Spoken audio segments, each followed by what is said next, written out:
Suite.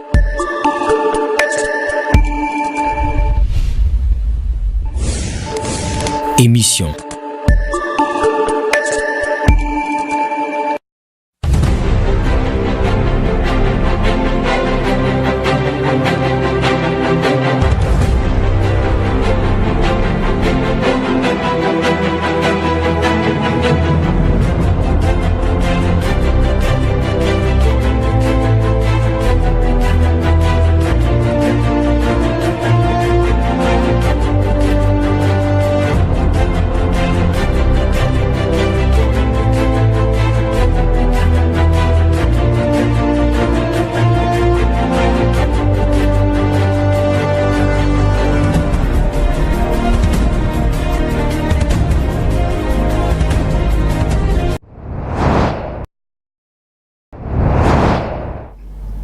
Mesdames, Messieurs, je suis très heureuse de vous retrouver encore une fois pour cette émission Parole Jeunes. Vous le savez très bien, Parole Jeunes, c'est cette plateforme qui regroupe différents jeunes de Kolwezi afin de débattre sur des thématiques liées à la jeunesse. Je ne serai pas seule sur ces plateaux, je serai accompagnée de nos chers invités. Je vais commencer déjà par la présentation. Voilà, pour aujourd'hui, nous parlerons, avant de commencer, nous parlerons sur un sujet intéressant. Nous parlerons sur les systèmes éducatifs de notre pays. Est-ce qu'il permet aux jeunes de créer des emplois? Pour en parler, nous avons reçu pour vous Monsieur Daniel Kassongo.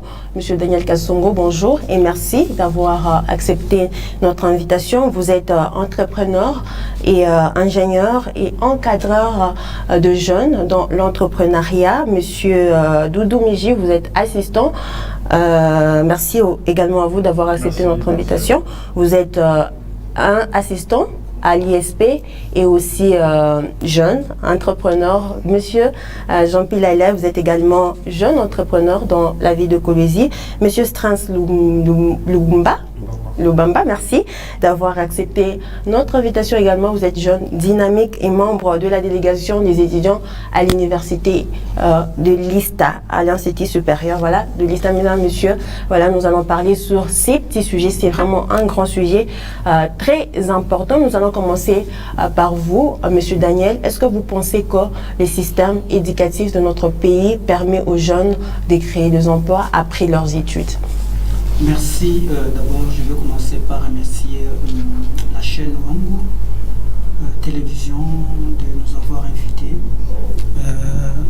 dans votre émission. C'est là pour nous un honneur. En effet, nous avons réfléchi longuement à cette question, une question qui revêt plusieurs aspects. La réponse est oui et non.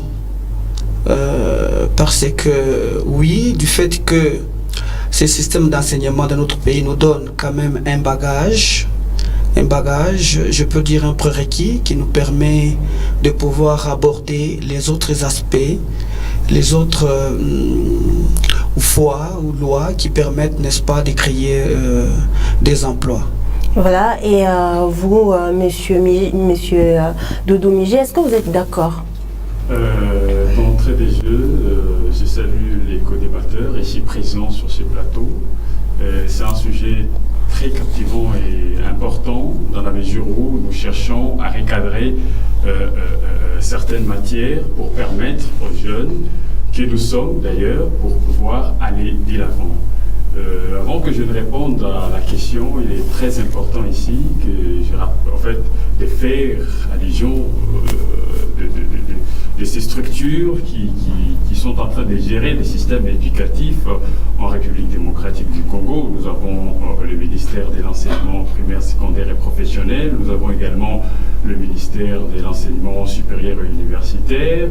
Nous avons également le ministère des Affaires sociales et humanitaires. Tout ça, ce sont là des structures qui gèrent un peu le système éducatif en République démocratique du Congo.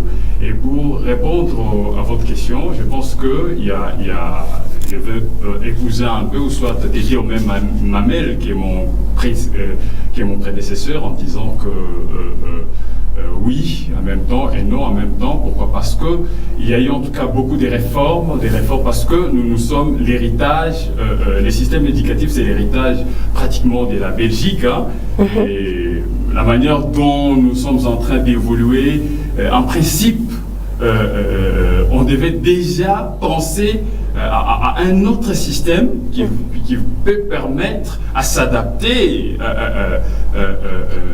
à la technologie actuelle, mais qui malheureusement aujourd'hui, là j'y réponds déjà à la question de manière négative, aujourd'hui nous sommes en train d'assister à ce que nous assistons, et nous avons du mal, les jeunes que nous sommes, nous avons du mal à écrire correctement, à bien parler, et comment voulez-vous que les jeunes puissent déjà penser à créer des langues? Pensez-vous que c'est la faute de notre système éducatif? En même temps, oui, parce que j'ai dit que à l'ère actuelle, le 21e siècle, vous voyez sous d'autres cieux ce qui s'y passe, hein, ce qui s'y passe sous d'autres cieux, donc ce n'est pas comme chez nous. Si vous voulez par exemple embrasser un domaine, c'est spécialement ces domaines-là qui va, en fait vous allez évoluer avec ces domaines dès le bas âge, bien qu'on peut associer aussi d'autres domaines, mais néanmoins c'est d'abord votre domaine. Nous sommes en train d'assister aujourd'hui, c'est lui qui fait la géologie, c'est lui. Nous avons beaucoup de choses aujourd'hui dans notre pays qui ne nous permettent pas à bien avancer. Pourquoi? Parce que les systèmes éducatifs est en train de patauger. On ne forme pas des créateurs d'emplois. Il y a ces gens-là qui se distinguent. Bon, que voulez-vous? Néanmoins, les systèmes, en tout cas, on doit revoir. Mais les réformes qu'on est en train de nous présenter, je pense que ça n'appuie pas. Ça n'a pas, en tout cas, des pesanteurs qui répondent favorablement au système, soit au marché sur le plan social. Voilà, je veux vous poser la même question, M. Jean-Pierre Ilaïlaï. Est-ce que vous êtes d'accord avec ce qui a été dit? Voilà, moi, vraiment, je suis en train de dire que je ne suis pas du tout d'accord dans la logique où M. Doudou vient de soulever un point qui est en train de dire que notre système éducatif n'est pas à jour. Notre système éducatif n'est pas à jour. Cela signifie que nous sommes toujours dans l'ancien système. Et s'il faut bien analyser avec moi l'ancien système, c'est un système éducatif où on formait les gens selon le besoin réel industriel. Voilà un peu. La GECAMINE a besoin de mineurs. On forme rien que les gens qui vont travailler à la GECAMINE en tant que mineurs. Et non pas les gens qui vont entreprendre dans le domaine de mine. Voilà un tout petit peu. Donc là, je suis en train de dire que notre système éducatif, à l'ère actuelle, fonctionne toujours tel que le Belge l'avait laissé. Le Belge avait conçu ces systèmes de sorte que leurs entreprises, l'entreprise qu'ils avaient mis sur pied, puissent commencer à produire selon leurs désirs. Et par conséquent, moi aujourd'hui, j'ai dit en RDC, aujourd'hui, au Lualaba en particulier, nous jeunes, j'ai dit jeunes de ma génération, ma catégorie, on n'a pas encore appris des vraies valeurs de l'entrepreneuriat. Voilà un tout petit peu. Jusque-là, moi je dirais que nous faisons les débrouillages. Jusque-là, l'entrepreneuriat, au vrai sens du mot, on ne le fait pas. Pourquoi? Parce que quand on part à la faculté, on t'apprend, même les exemples sont les exemples palpables. Vous voyez la mine de telle société. Vous voyez l'atelier de telle société. Donc, on t'envoie directement. La philosophie, c'est laquelle? La philosophie t'envoie directement à apprendre des astuces, des mécanismes qui te permettront de très bien évoluer dans une entreprise X ou Y. On nous apprend pas les mécanismes qui feront en sorte que quand on finit, on se lance directement en entrepreneuriat, bien qu'on dit que l'entrepreneuriat n'a pas de domaine. On peut entreprendre dans le domaine d'ingénieur, oui, mais comment s'y prendre? Comment faire? Et il y a qu'une portion de jeunes qui apprennent l'entrepreneuriat à la petite école. Et monsieur Daniel, vous êtes entrepreneur, vous avez créé plusieurs entreprises dans notre pays, vous avez encadré plusieurs jeunes dans la création des entreprises. Est-ce que vous pensez aujourd'hui que ce que nous apprenons à l'école est vraiment nécessaire pour réussir sa vie, pour créer une entreprise? Merci pour la parole. Le jeune homme a totalement raison dans ce qu'il a dit. Mais au fait, créer une entreprise, c'est pas compliqué. C'est très très facile. Disons, monter une entreprise, c'est très très facile. Mais créer une entreprise qui puisse se pérenniser, évoluer et embaucher des gens dans le temps, ce n'est pas une mince affaire. C'est là que je me dis, je leur donne raison, les jeunes d'aujourd'hui, du fait que créer des entreprises qui puissent se pérenniser dans les temps, qui puissent maintenant créer des richesses, n'est-ce pas, à ceux-là d'abord qui les ont créées, ces notions-là ne sont pas introduites systématiquement dans notre enseignement. Est-ce qu'on peut dire aujourd'hui que pour réussir sa vie, il faut nécessairement étudier? Ce n'est plus le cas. Pour réussir sa vie, il faut nécessairement étudier. C'est vrai. Ça dépend de la façon dont vous voulez dire, dont vous appréhendez le mot réussir sa vie. Parce être riche. Là, quand vous ajoutez le mot riche, richesse, vous devenez un chercheur de richesse, vous voulez devenir riche, ça devient autre chose. Parce que pour devenir riche, il faut suivre une certaine formation. Il faut respecter certaines lois. L'argent exige le respect de certaines lois. C'est ainsi que ici chez nous observons des gens qui d'emblée ils créent quelque chose et puis demain ils tombent. On en voit ici en ville des commerçants à peine qu'ils commencent, 2 ans après ils disparaissent. Les gens qui font des kiosques devant les parcelles, ils commencent 3 mois, 6 mois après ils disparaissent. Vous voyez, c'est parce que justement il leur manque ce volet-là, cet autre aspect, comme l'écrit notre jeune ici, cet autre aspect-là de formation, cette formation qui peut ne pas se donner systématiquement à l'école, mais qui peut s'apprendre dans la vie courante, qui peut s'apprendre dans la formation, dans l'informel, dans des formations, des suivis, des séances de formation. Mais malheureusement, comme a dit notre assistant, dans son aspect de nom, notre système est encore calqué sur les systèmes coloniaux. Il n'y a pas vraiment de cours que les jeunes suivent à l'université ou même aux instituts supérieurs ou à l'école secondaire qui leur montrent comment créer la richesse. Jusque-là, on n'en voit pas. Voilà. Mais est-il que, bon... les gens se débrouillent et après ils tombent et puis ils se relèvent. Parce que créer une richesse, ce n'est pas en un clin d'œil que vous pouvez devenir riche. C'est tout un processus. Voilà. Monsieur Strans, vous êtes étudiant et secrétaire de la délégation des étudiants à l'ISTA. Est-ce que tout ce qu'on vous apprend à l'école, est-ce que vous pensez que ça va vraiment vous aider quand vous serez actif dans le monde actif? Merci d'abord pour la parole. J'ai dit aussi merci à tous les auditeurs et les téléspectateurs qui sont en train de nous suivre. C'est vrai, tout ce qu'on est en train d'apprendre nous permet quelque part, et quelque part ça ne nous permet pas. Il y a plusieurs aspects que je peux relever qui fait en sorte que ça ne pourrait pas peut-être nous aider, parce que moi je viens de comprendre que le niveau est en train de baisser. Le niveau d'enseignement vraiment baisse du jour au jour. Je prends par exemple les encadreurs que nous avons dans différentes institutions, je ne personnalise pas. Par exemple, il y a un manque de professeurs. Moi, je me dis très souvent que les professeurs sont les gens qui sont très qualifiés. Mais les assistants aussi, je dirais encore, ce sont des apprenants. Mais quand vous remarquez bien dans les institutions ici à Kolwezi ou là-bas, il en manque vraiment des professeurs. Et il manque aussi des personnels qualifiés, parce que quelqu'un ne peut pas aider à une personne d'autre de créer une entreprise pendant que lui-même ne sait même pas comment il peut créer une entreprise. Et aussi, c'est le manque d'entrepreneuriat.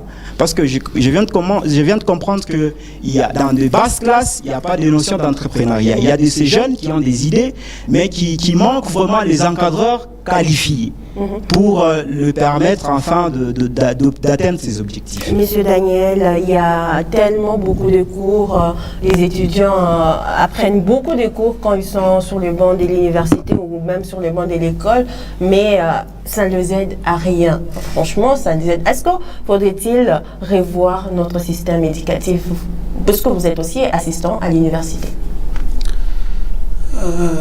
Dire que ça ne les aide en rien, je m'inscris en faux par rapport à cette affirmation-là.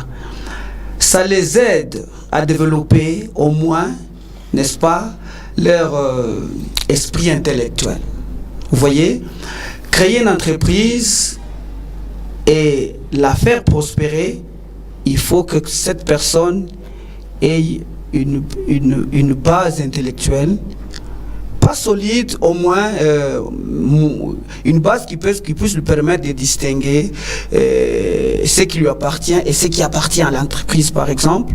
Une base qui lui permette de bien faire les statistiques, de bien faire les calculs, de bien organiser en soi, de bien organiser les choses. Il faut que cette personne ait appris quelque chose.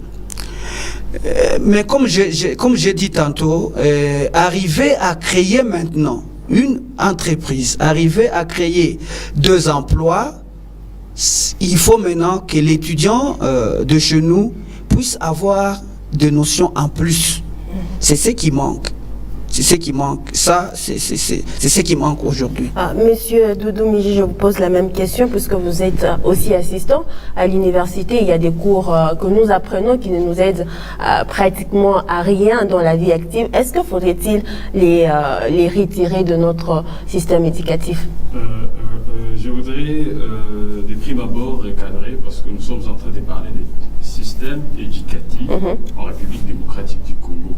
Et ce système-là doit permettre aux jeunes ou aux apprenants ou ceux-là qui sont soumis à cette formation de pouvoir émerger. Et en fait, j'ai compris que Jean-Pierre, mon co-débatteur, en fait, il a commencé à parler directement de l'entrepreneuriat dans la mesure où il n'a pas d'abord fait allusion à ces systèmes. Parce que les systèmes d'éducation éducative, plutôt, c'est ça même la base pour que la personne puisse entreprendre. Vous ne pouvez pas directement entreprendre sans pour autant avoir une certaine connaissance qui vont vous permettre à créer. Parce que entreprendre veut dire, c'est pratiquement créer. Raison pour laquelle notre système éducatif, tel que j'ai parlé du côté positif, nous avons d'abord l'école maternelle, on enferme pendant 6 heures, pendant 12 heures, les élèves ou les étudiants dans des auditoires, dans des écoles. Bon. Tout ça, c'est pour les permettre d'avoir une compétence. La compétence, c'est que j'appelle ici la compétence linguistique et la compétence encyclopédique. Parlant de la compétence linguistique, c'est le langage, pour permettre à ces apprenants à bien communiquer. Et cette compétence encyclopédique, c'est un savoir de tout. C'est-à-dire qu'on inculque, on est en train d'engendrer quelqu'un pour lui permettre à évoluer. Mais fort malheureusement, vu que le gouvernement également ne nous aide pas, n'aide pas le système éducatif à bien évoluer pour permettre à s'adapter à la technologie, s'adapter à la communication d'aujourd'hui. Dire aussi que non, voilà, ça n'aide à rien, c'est un peu compliqué. Pourquoi? Parce que ce système, en tout cas, a fourni quand même pas mal des grands citoyens qui se débrouillent aussi en République démocratique du Congo, voire même dans les mondes. Un ingénieur qui étudie la géographie, ça va l'aider? Mais oui, il faut que vous puissiez avoir... Non, en fait, il faut que vous puissiez avoir la connaissance encyclopédique. C'est cette connaissance. Vous ne pouvez pas, par exemple, vous n'étudiez que, par exemple, la géologie sans pour autant avoir la notion sur le cours des français. C'est compliqué. Comment est-ce que vous allez communiquer? Raison pour laquelle aujourd'hui, il y a ce qu'on appelle des structures qui accompagnent le système éducatif. Nous avons, juste après avoir peut-être décroché votre diplôme d'État, votre diplôme de licence, des graduats, vous avez l'INPP qui vous accueille pour vous préparer, n'est-ce pas? Et raison pour laquelle aujourd'hui, vous constaterez avec moi qu'il y a beaucoup de problèmes. Néanmoins, il y a quand même, par rapport à ces systèmes, ceux-là qui ont les soucis de pouvoir émerger, c'est ceux-là qui ont les soucis de pouvoir aller de l'avant par rapport à leur domaine. Oui, vous pouvez par exemple avoir une connaissance dans l'histoire de votre pays, bien que vous faites la géologie. Il faut que vous puissiez avoir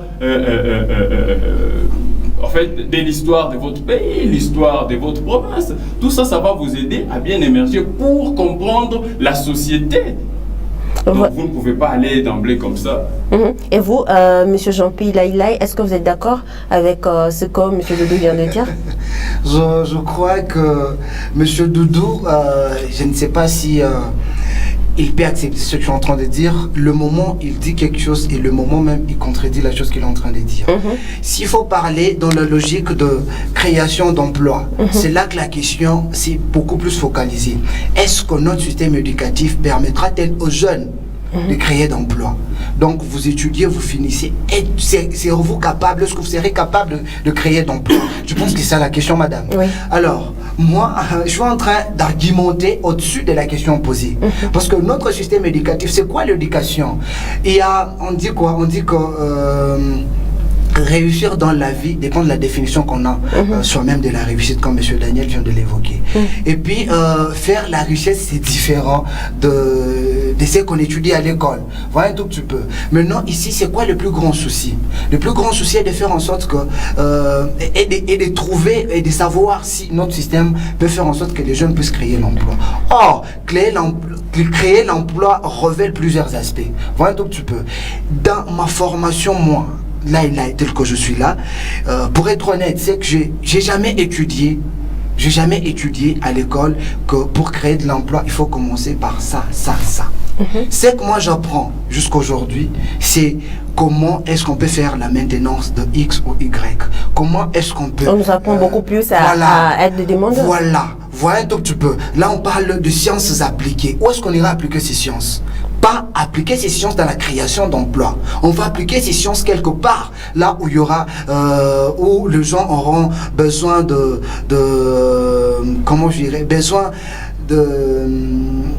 Voilà, définir un problème donné, voilà un tout petit peu. Il y a un problème X ou Y dans la société qui peut nous aider. Ou par conséquent, on forme les gens qui iront directement demander de l'emploi, qui créer d'emploi. Parce que lorsqu'on m'apprend, moi, à faire la maintenance, par exemple, d'un engin, je n'ai pas d'engin chez moi. Où est-ce que je vais travailler? C'est quelqu'un qui a l'engin. On m'a pas montré comment est-ce que je peux créer un emploi, mais on m'a montré comment est-ce que je peux aller travailler chez quelqu'un. Monsieur Daniel, pouvez-vous réagir? Oui, je réagis. C'est intéressant ce que dit le jeune homme, mais je réponds en disant que je ne m'attaque pas aux économistes, que les économistes vraiment me pardonnent. Même les économistes à qui on a donné ce genre de cours, ils étudient les histoires d'entreprise, les histoires d'entrepreneuriat. Les économistes étudient tout ce qui est lié à l'économie. Mais on n'en voit pas nombreux qui créent les entreprises. Pourquoi? C'est là la question. C'est-à-dire que on peut arriver aujourd'hui à ce que les systèmes éducatifs changent et qu'on puisse privilégier la création, les cours qui conduiront à ce que les jeunes gens créent les entreprises. Est-ce que les jeunes gens créeront-ils réellement les entreprises? C'est la question la plus importante. Parce que d'abord, la richesse et l'enrichissement est une responsabilité personnelle. Il faut que l'enfant ait envie, ait en lui déjà, n'est-ce pas, quelque chose qui lui pousse à créer de la richesse. Vous voyez, vous observez même les enfants qui jouent, déjà au bas âge, certains disent, moi je serai médecin, d'autres moi je serai ingénieur, moi je serai ceci, c'est là, tout ça. Vous voyez, bon, ce n'est pas des lignées, non, mais on peut dire que il faut peut-être susciter aux jeunes gens l'envie de pouvoir s'aventurer, parce que créer une entreprise, c'est une aventure. Aujourd'hui, qu'est-ce qu'on voit? Les jeunes gens, c'est comme si on les a programmés à la dépense. Dès qu'on lui donne 5 000 francs, directement ils songent à une bière, ils songent à l'acheter ceci, ils songent aux unités. Comment voulez-vous arriver à créer une entreprise si en vous, il y a un logiciel? Est-ce que vous voulez dire que les jeunes aujourd'hui ne sont pas responsables pour ces systèmes-là? Non, les jeunes sont responsables. Mais c'est comme si, ce que je fais comme observation, c'est comme si les jeunes sont programmés, ils ont ainsi un logiciel en eux des dépenses. Ils ne savent pas garder l'argent. Oh, la première loi pour arriver à créer de la richesse, il faut savoir garder l'argent. Il faut savoir éviter à dépenser l'argent. Il faut que tout ce qu'on dépense soit réellement justifié. Mais aujourd'hui, ce n'est pas seulement à Kolwezi, c'est dans tout le Congo. Et les jeunes gens, c'est la vie. Même quand il se promène, il manque même un 100 francs. Pourquoi? Parce que ce qu'on lui a donné, ce qu'il a eu comme revenu, il a déjà dépensé ça. Maintenant, à l'école, c'est vrai, à l'université, où on peut mettre des cours, ou même aux écoles secondaires, on peut mettre des cours qui puissent enseigner aux enfants, n'est-ce pas, leur donner des habilités lorsqu'ils seront grands, de créer des emplois. Justement, je vous pose une question parce que tout à l'heure, vous m'avez dit que vous n'avez même pas fait l'économie, vous n'avez même pas étudié tout ça à l'université, mais aujourd'hui, vous êtes créateur d'emplois, vous êtes entrepreneur. Est-ce qu'on ne peut pas apprendre tout simplement aux jeunes d'être des travail, en fait, qui pourra leur permettre de créer des emplois? Oui, nous avons suivi, comme j'ai dit, nous avons suivi des formations. C'est à partir de ces formations que nous sommes arrivés à avoir des habilités à créer. Créer et monter une entreprise, comme j'ai dit tantôt, ce n'est pas difficile. On peut l'apprendre sur le coin de la rue, que ça s'est fait, ça. Il y a toute une série de procédures à suivre devant l'État et tout. Ça, c'est très simple. Mais la question, c'est de pouvoir faire prospérer l'entreprise, la faire durer dans le temps, n'est-ce pas? Que cette entreprise puisse maintenant créer des richesses. C'est là qu'il y a un problème. C'est là qu'il y a un problème. C'est cela qu'il faut que les jeunes apprennent certaines lois, certaines règles, dans certains cours que les penseurs intellectuels qui encadrent le système éducatif de notre pays peuvent maintenant insérer, n'est-ce pas, dans toutes les branches. Par exemple, dans la filière ingénieur, qu'on insère ce cours-là, dans la filière sociale, dans toutes les filières qu'on insère ce cours à des échelons niveaux, des cours seulement qui puissent faire ouvrir aux jeunes l'idée à créer et à pérenniser l'entreprise. Voilà. Monsieur Strins, à l'université, il y a un cours qui s'intitule Entrepreneuriat. Est-ce que ces cours vous a aidé ou vous a-t-il donné des notions d'entreprise ou pour vous lancer dans l'entrepreneuriat? Justement, je l'ai encore souhaité quand j'étais encore en train de dire, parce que ce sont des cours qu'on ne met qu'à la fin peut-être de premier cycle, comme dans certaines institutions, 3e graduat. C'est là qu'on insère un peu ce cours. Vous voyez déjà quelqu'un qui quitte avec, dans les basses classes par exemple, premier graduat, 2e, il n'a pas ses idées.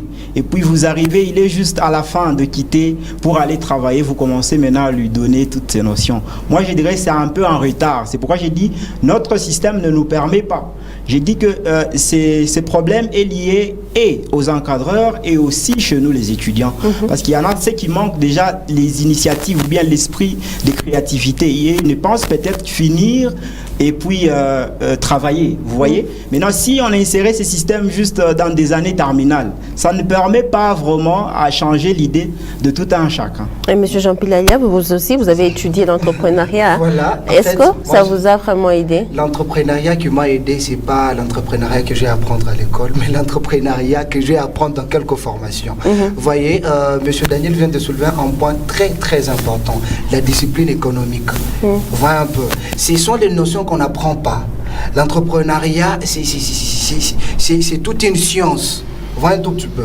C'est toute une science que notre système éducatif a compiler pour donner aux gens ces processus-là juste dans la terminale. Et par conséquent, on brosse juste là-dessus. On vous dit que non, pour entreprendre, il faut regarder les besoins dans ton environnement, il faut chercher l'endroit où tu dois placer ton entreprise. Donc, ce sont des petites notions qui ne feront pas en sorte que celui qui mettra sur pied son entreprise puisse transférer cette richesse-là dans les générations futures. Voilà un tout petit peu. Monsieur Daniel vient de dire qu'entreprendre, ça peut aller. On vous donne l'argent aujourd'hui, on vous dit faites ça, vous entreprenez. C'est bon. Est-ce que serez-vous capable de transférer cette richesse-là dans des générations futures? Voilà un tout petit peu. Donc, c'est une discipline économique que tous les jeunes doivent apprendre.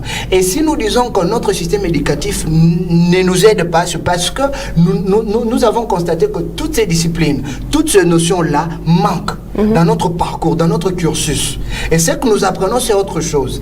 Seuls les gens qui ont eu cette chance-là de côtoyer les gens qui ont déjà réussi dans ce domaine, ce sont ces jeunes qui, eux, peuvent s'en sortir dans le domaine d'entrepreneuriat. Mais ces gens-là qui n'ont jamais eu la chance de côtoyer les gens qui ont réussi dans l'entrepreneuriat, pour eux, je dis qu'ils sont malheureux. Parce que tout ce qu'ils apprennent là ne leur permettront pas d'entreprendre. Et s'il faut faire une doléance, je dirais que les gens qui sont en train, les acteurs de formation, doivent insérer ces cours. Et je pense qu'à l'extérieur, ça se fait déjà. Les formations économiques dans toute filière, c'est vraiment important. Parce que lorsque quelqu'un fait les études dans un heure, on lui montre comment est-ce qu'il peut gérer son argent, comment est-ce qu'il peut gérer son entreprise, comment est-ce qu'il peut transférer ça dans les générations futures. Je crois qu'on aura des très bons entrepreneurs dans ce pays. Monsieur Dodo, pouvez-vous réagir à tout ce que Monsieur Jean Pilaïla vient de dire? Je pense que mon co-débatteur, il est beaucoup plus... Bon, il particularise un peu les sujets. Or,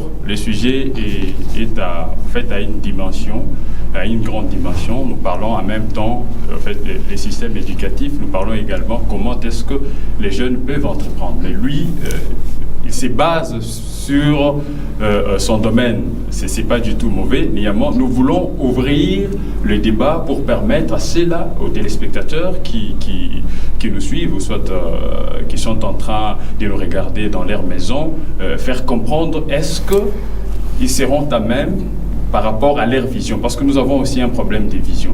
Moi, je dirais également que notre système nous aide aussi un peu, dans la mesure où, parce que juste après les études humanitaires, c'est l'université. Comprenez par là, l'université, c'est l'univers.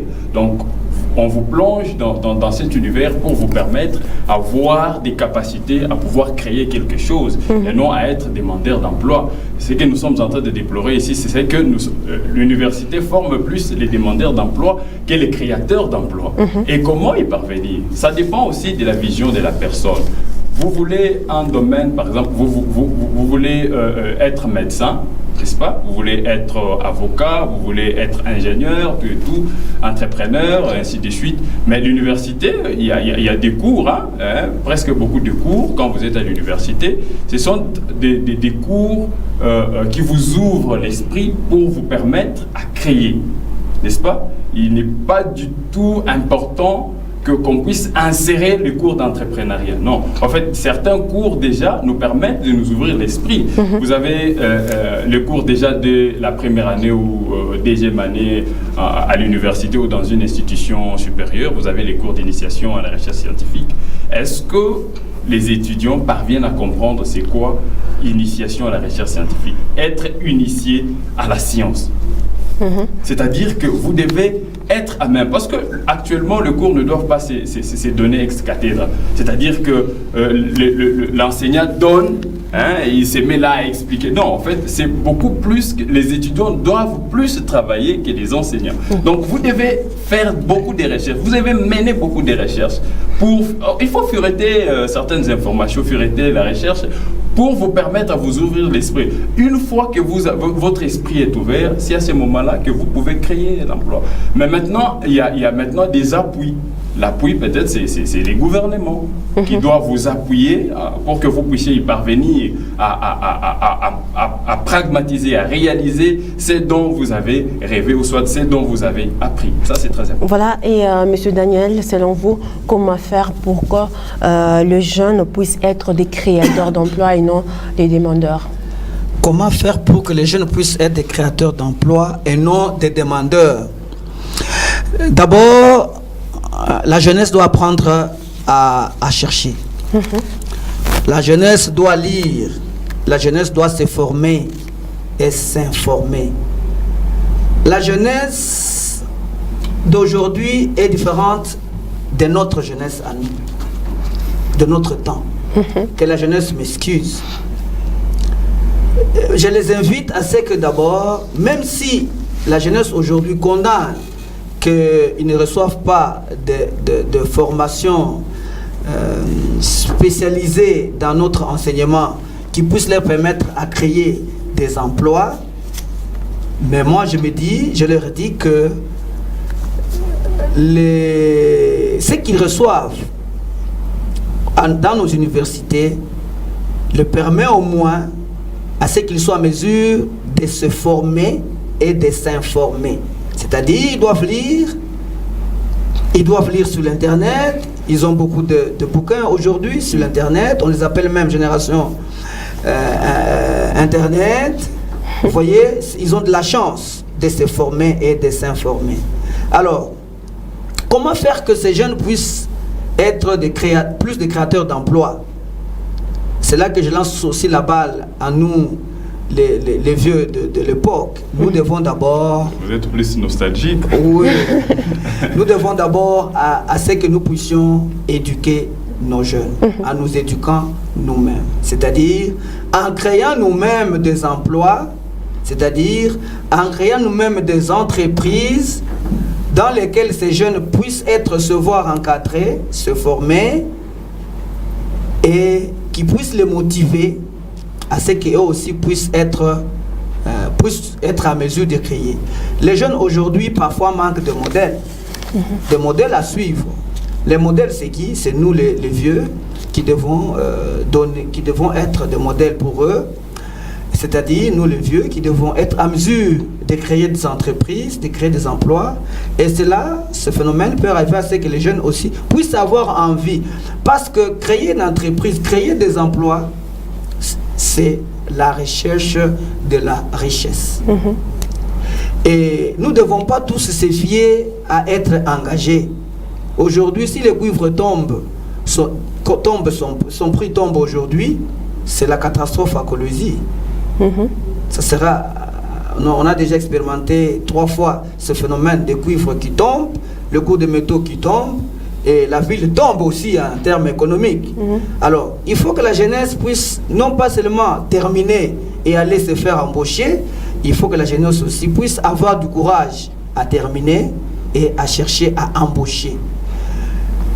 Créer une entreprise, comme je l'ai dit tantôt, la procédure, et d'ailleurs l'État a même facilité, et là l'État a mis un guichet unique où vous arrivez à la mairie, il y a un guichet unique, notre mairie ici à côté, on vous donne toute une liste de documents à présenter et vous les présentez, votre entreprise est créée. C'est un peu de jour. La jeunesse doit avoir du courage à faire ça. Voilà, et justement, M. Jean-Pierre veut réagir par rapport à ça.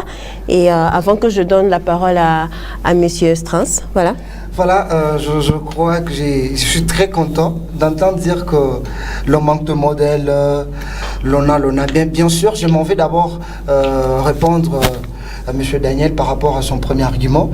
C'est lui qui disait que la formation que l'on subit nous permet de créer déjà, d'être dur en faisant nos recherches, tout ça. C'est évident, on n'exclut pas ça, ça nous permet d'être ainsi. Est-ce que c'est suffisant? Voilà un peu. Est-ce que c'est suffisant? C'est là la question. C'est suffisant, oui, dans quel domaine? C'est suffisant pour aller travailler quelque part. Par moment, on peut dire que travail, c'est pas mal. Parce que lorsqu'on est entrepreneur, on travaille 2 fois plus que lorsqu'on travaille chez quelqu'un. Un tout petit peu. Ça nous permet peut-être d'être dur dans nos recherches, oui. Mais ce n'est pas suffisant. Ce n'est pas suffisant. Parce que l'entrepreneuriat, comme M. Daniel vient de le dire, c'est la création de richesse. Donc ça fait appel à plusieurs notions. Et ces notions-là ne sont pas inculquées. On doit avoir de modèles, on doit nous apprendre à être très fort émotionnellement, voilà un tout petit peu. On doit nous apprendre à être très dynamique, voilà un peu. Et la recherche scientifique qu'on nous apprend. La recherche scientifique qu'on nous apprend, moi je dis la recherche scientifique qu'on apprend aujourd'hui, c'est comment est-ce qu'on peut faire les recherches pour très bien faire son TFC, son TFE, peut-être pour très bien traiter son sujet d'exposé dans l'auditoire, voilà un peu. Et quand on parle de l'université, c'est l'univers. Moi je dirais que peut-être c'est l'univers dans la logique où il y a différentes filières qui naissent et chaque personne est calée dans son petit coin qui est sa filière. Voilà un tout petit peu. Ce n'est pas l'univers qui me permettra, moi là et là aujourd'hui, je suis en train de faire l'économie, l'économie que je puisse connaître l'électricité. Non, bien qu'on est tous à l'université. L'université a ses particularités. Vous voyez un peu. Parce qu'il n'y a aucun économiste qui me dira qu'un économiste... Monsieur Jean-Pi, il nous reste pratiquement 5 minutes avant de conclure cette émission. Monsieur Strins, vous êtes jeune, vous avez plein d'ambitions. Est-ce que vous pensez qu'aujourd'hui, c'est facile de se lancer dans l'entrepreneuriat, c'est facile de terminer les études et se dire, je vais créer des emplois? Oui, je dirais que c'est facile si seulement on a des ambitions et on a aussi des projets. Et l'argent. Et l'argent aussi, mais on doit apprendre aussi à être autonome. Comme M. Daniel veut encore le dire, il faut savoir comment économiser. C'est juste que nous, la jeunesse d'aujourd'hui, on dépense trop, on ne sait pas comment économiser. Comme ça doit s'apprendre. Mais une demande que je ferais, c'est peut-être au ministère d'insérer un peu de notions sur l'entrepreneuriat et d'autres notions, pas seulement l'entrepreneuriat, d'autres notions qui peuvent permettre à quelqu'un de savoir que l'entreprise... Donc, nos encadreurs doivent d'abord nous montrer que créer une entreprise, c'est très facile. Parce que moi, je n'ai jamais eu quelqu'un, un encadreur qui m'a dit ça. Créer une entreprise, c'est trop facile. Je ne l'ai jamais connu. Voilà. Et Monsieur Doudou? Merci. Je voudrais d'abord rebondir sous l'effet de nostalgie de notre co-débatteur en se basant sur les slogans les jeunes d'aujourd'hui. Moi, je pense que ces slogans Aïtaïchak. Donc, même moi, quand j'aurai déjà peut-être 50 ans ou 60 ans étant professeur d'université ou des universités, j'aurai toujours les jeunes d'aujourd'hui, Batoto Baléo et Corsol. Voilà, pour répondre à votre question, je pense qu'il est très important, c'est-à-dire que les responsabilités ou la responsabilité doit être à 3 niveaux, c'est-à-dire au gouvernement et également aux institutions qui doivent faire leur travail correctement et à la personne elle-même. C'est-à-dire si vous-même, vous avez cette autodiscipline, vous avez une discipline personnelle, vous avez des visions, vous avez des arrivismes pour pouvoir créer quelque chose, vous devez vous focaliser, pas faire de méli-mélo. Vous devez vous focaliser dans votre domaine pour vous permettre, demain ou après-demain, de créer votre entreprise, de créer l'emploi qui va permettre à la société de bénéficier quelque chose. Aux institutions également, les institutions supérieures, doivent nous fournir quand même des personnes qualifiées qui doivent donner des formations aux jeunes pour leur permettre à être assidus dans leur domaine. Et au gouvernement, d'être un appui pratiquement. Quelqu'un peut avoir ses idées, quelqu'un peut avoir des ambitions, mais dès lors qu'il n'y a pas cet appui, dès lors qu'il n'y a pas la présence du gouvernement, c'est compliqué, la personne ne saura à quelle ça s'est voué. Merci, Monsieur Doudou, ça sera votre mot de la fin. Et vous, Monsieur, oui, c'est presque la fin de l'émission, Monsieur Strins, votre mot de la fin? Bon, le mot de la fin, je dirais tout simplement à ceux qui sont habilités à pouvoir un peu revoir le système, de veiller à ça, parce que le système qu'on est en train d'évoluer avec ne nous permet pas. C'est un ancien système. Je vois déjà dans d'autres universités, il y a l'autre système qu'on est en train d'instaurer, et ces systèmes créent encore de problèmes. Donc on ne sait pas gérer et l'ancien système et le nouveau système. Ce qui est plus sûr, ce sont des personnes qualifiées qui peuvent nous permettre, et nous jeunes aussi, avoir de conférences et aussi apprendre une discipline pour nos objectifs qu'on s'est fixés au préalable. Et vous, 30 secondes.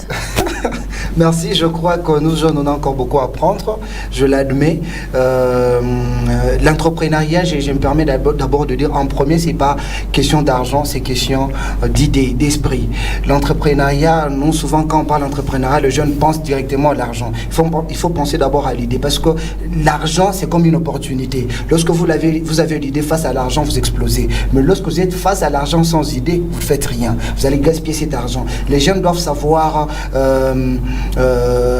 créer d'idées, mettre sur pied une idée bien, qui peut être face à l'argent, qui peut créer une entreprise. Et qu'est-ce que je suis en train de dire aux jeunes?